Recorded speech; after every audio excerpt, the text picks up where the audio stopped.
MLC चुनाव का जो परिणाम आया है उससे हम भी आश्चर्यचकित हैं। एमएलसी चुनाव में क्या कुछ होता है ये जगजाहिर है, आपको भी पता है। और इसमें जनता वोट नहीं करती है बल्कि लिमिटेड लोग वोट करते हैं।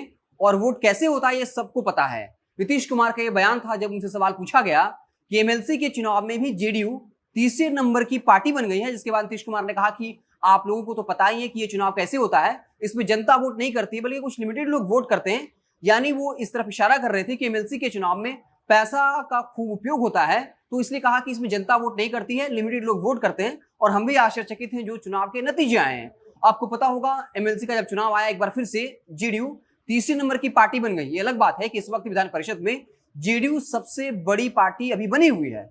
आपको बता दें कि कुल 24 सीटों पर एमएलसी का चुनाव हुआ, इसमें से 21 पहले एनडीए के पास थी। जेडीयू के पास पहले से एमएलसी की 32 सीटें थी, लेकिन इसमें 9 सीटें खाली हुई। लेकिन जेडीयू मात्र 5 सीटों पर जीती, यानी सीधे तौर पे 4 सीट का नुकसान हुआ।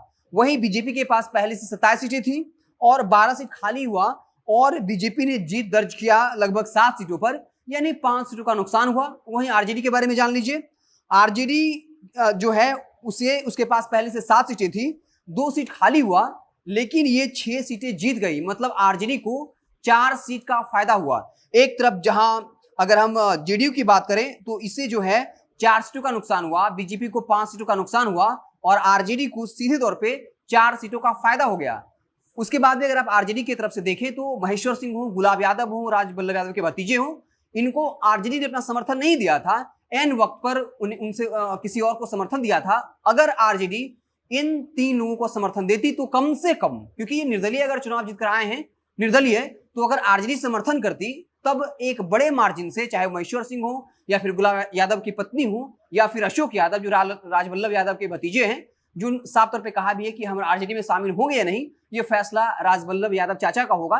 मतलब साफ तौर पे 3 सीटों और जो है आरजेडी जीत जाती अगर इन लोगों को आरजेडी अपना समर्थन देती, यानी कम से कम 9 सीट। इसके अलावा वैशाली में जो कुछ हुआ, जिस तरीके से आरोप लग रहा है आरजेडी के विधायक मुकेश रोशन पर कि उन्होंने ही आरजेडी के एमएलसी को समर्थन दिया था, प्रत्याशी को सुबोध राय को, मुकेश रोशन ने उनको चुनाव हरवा दिया।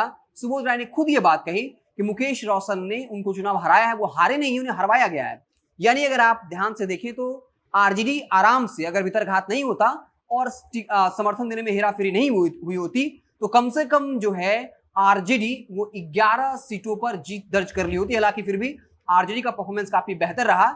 जहां एक तरफ जेडीयू को जो है 4 सीटों का नुकसान हुआ, बीजेपी को 5 सीटों का नुकसान हुआ है, वहीं आरजेडी को जो है सीधे तौर पर 4 सीटों का फायदा हुआ।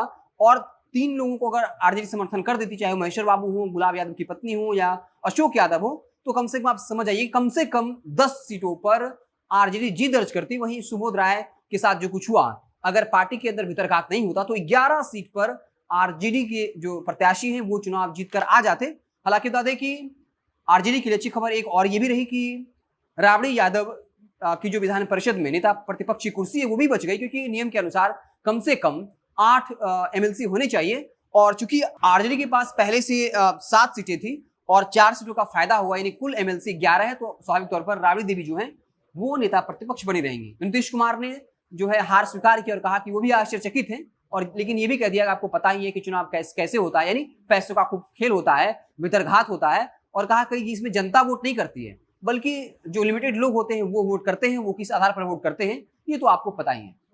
खैर, आप देखते रहे जनता जंक्शन। जैसे ही कोई और बड़ी खबर आएगी तो हम उसे आपको अपडेट करेंगे। बहुत बहुत धन्यवाद।